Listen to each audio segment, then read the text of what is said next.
Hi there, and welcome to This Day in History for December 22nd. December 22nd is the 356th day of the year in the Gregorian calendar, 357th in leap years, with 9 days remaining to the end of the year. 3 days to Christmas.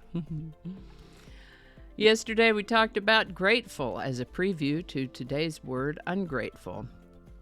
The addition of the prefix un before the word grateful changes the meaning to not grateful, but going from a sense of being pleased to a sense of not being pleased. Indeed, ungrateful is an adjective that means showing no gratitude, so that makes it a word that uses itself to describe itself. If grateful means a feeling of thankfulness, then ungrateful means not having or expressing a feeling of thankfulness or gratitude. The definition of ungrateful goes on to say making a poor return, as in an ungrateful child. So in that case, the ungrateful child doesn't recognize or appreciate things they probably ought to be grateful for and behaves accordingly, bringing a poor return.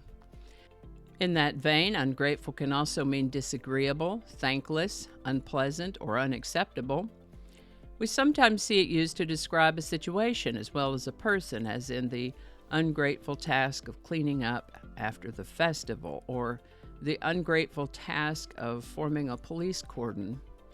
Ungrateful, like grateful, comes to us from a Latin word that means pleasing, with the suffix full, indicating that one is filled with a sense of being pleased, and in the case of ungrateful, the prefix un, indicating a state of not being so.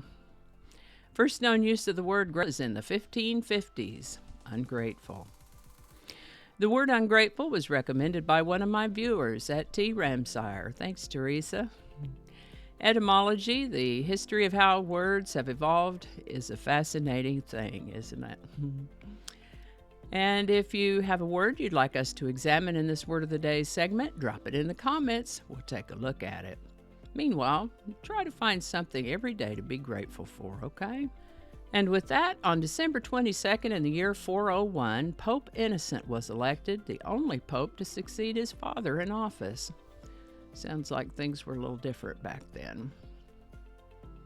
The Library of Congress was founded in 1800 when Congress moved to Washington, D.C.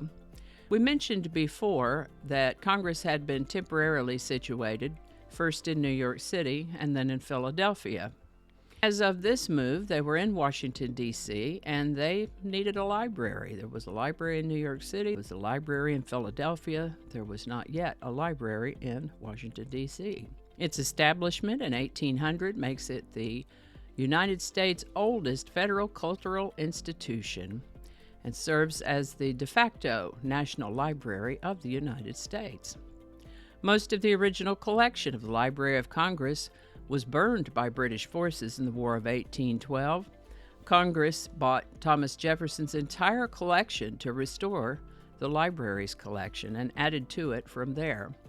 But on December 22nd, 1851, another fire broke out, destroying a large number of books, including Jefferson's.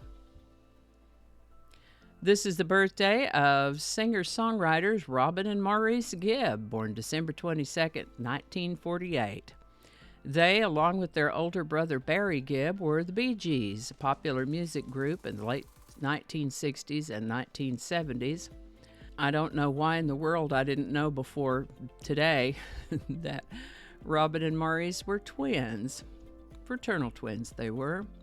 The Bee Gees sang amazing and distinct harmonies, and they wrote all their own original material. Sadly, neither Robin nor Maurice are still with us. Maurice passed away suddenly and unexpectedly in 2003, having suffered a heart attack after a surgery unrelated to his heart. He was 53, and Robin passed in 2012 after a 2-year battle with cancer. Now, whether it was the cancer itself or the treatment for it, Robin experienced liver and kidney complications, and it was actually the kidney failure that is listed as his cause of death. He was 62. Robin and Maurice Gibb. In the 1970s, America experienced an energy crisis. Our cars weren't as mileage efficient as many cars today are, and I remember long lines to get gas stations that were out of gas and couldn't get any more, and gas rationing. The energy crisis of the 1970s. In response to this, President Gerald Ford created the Strategic Petroleum Reserve, which is an emergency stockpile of petroleum maintained by the United States Department of Energy. This was made policy with the signing of the Emergency Policy and Conservation Act, which came into effect on December 22, 1975. Now, if you're curious about what I might have talked about in regards to events for December 22nd in the past, I will leave a link and you can check that out if you'd like. In honor of the birthday of Robin and Maurice Gibb, of course, we'll talk about a Bee Gees song today. This award-winning group made a lot of records. We've mentioned some of them before in previous episodes. 22 studio albums, 2 live albums, 15 compilation albums, 4 soundtrack albums, and 83 singles. The Bee Gees were quite a popular group, so we have plenty of titles to choose from. Let's go with To Love Somebody, written by Barry and Robin Gibb.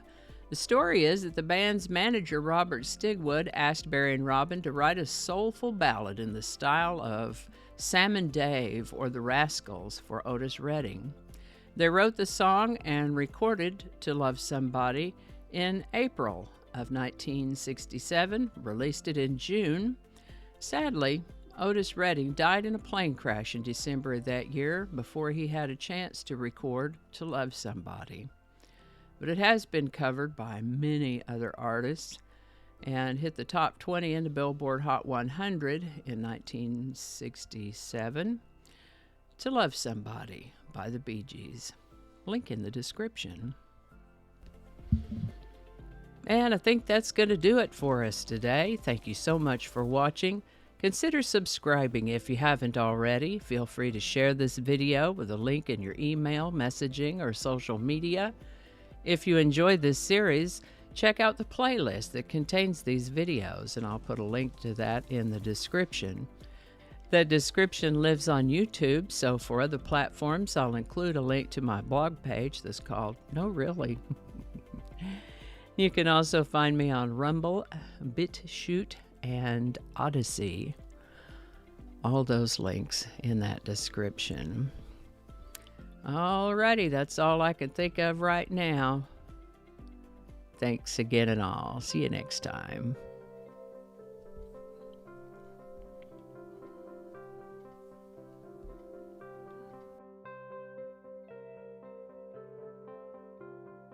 This is the birthday. I didn't get that.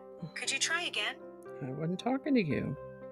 John, are you kidding me? Okay, hold on. We got to make that be quiet. Hi there, and welcome to This Day in History for... Oh, where's your microphone? Okay, we don't want to say the same thing twice. Oh, get your microphone. What is it with you and this microphone? Okay, here we go. Okay, we are still recording. That's great. Okay. How about that? We'll have a lot to edit today. Cacophony is a sound. Cacophony is a noun that you got to read it the right way. Let's start over.